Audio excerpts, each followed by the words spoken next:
Você joga no começo e acaba dando umas vaciladas mesmo, assim, tipo, perdendo tempo pra contratar, você pula pra trás.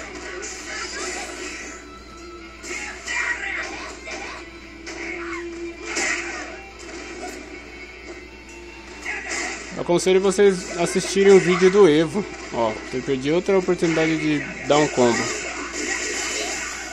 Geralmente eu não faço mais isso com a Sakura.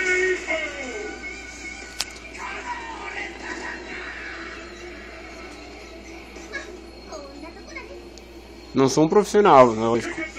Mas tem coisa que você não pode deixar passar, né? Aquele contra-ataque que você deixou. Isso era pra ser um Senpuku e depois vinha o Shouken.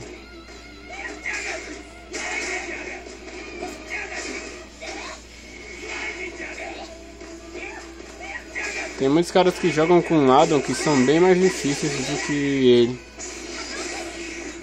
Mas a pontuação dele também não era muito forte. Já vi gente... Já joguei contra Adam de 4.000.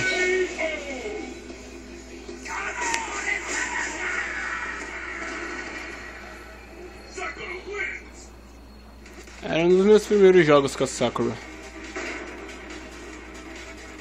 Valeu, galera, até o próximo vídeo.